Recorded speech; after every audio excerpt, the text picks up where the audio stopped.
画面当中看到这台舞台车将会对3月6号开始，一直到5月29号，每礼拜的拜六拜日出现伫台南的各区，进行无同的艺术表演。这是由着文化局所规划的“一如春风行透透”的活动，运用行动的舞台车加入社区，互民众会使更加方便来接近艺术，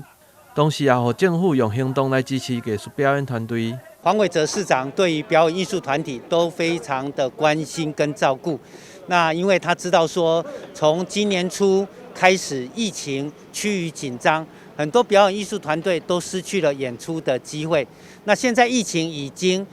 渐渐趋缓，那春天也到了，那到处都开满了花朵。所以黄市长也认为说，在这个时机点，也应该让艺术的花朵随着其他的百花，大家共同齐放。所以有这样子的一如春风走透透的活动，透过艺术的卡车跟13个非常精彩的表演艺术团队，要到我们台南市33区来做精彩的演出，让我们的市民大家可以在3月6号一直到5月29号这一段时间，可以欣赏到非常多精彩的表演艺术。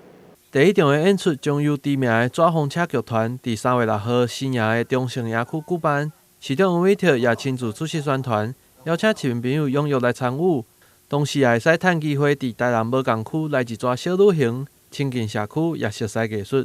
以前我们看到许多艺文活动，只有在展演厅里面、在音乐厅里面，或是在美术馆里面，不管是动态或静态。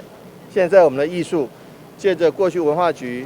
不管是艺术禁区或是南移民俗艺术节，都在下乡，不过还是在舞台上。现在是进一步这个随着一部卡车吐归台南，这个随着卡车的方式，用卡车的方式，用野台的方式，甚至不搭台的方式，能够进行艺术的飨宴，这一点是非常非常感谢的。那我们感谢纸风车乐团的团长纸风车乐团，他们也愿意来跟我们一起让艺术下乡，不仅是下乡，让艺术这个落地，这个不仅不再是高高在上在舞台上，现在在落地，在跟我们这个平易近人、平起平坐。我们很谢谢这样子的方式，也借着这个艺术大卡车、艺术卡车能够更深入到每个偏乡。我们觉得这点是我们很希望，也谢谢文化局，谢谢纸风车。谢谢戴董事长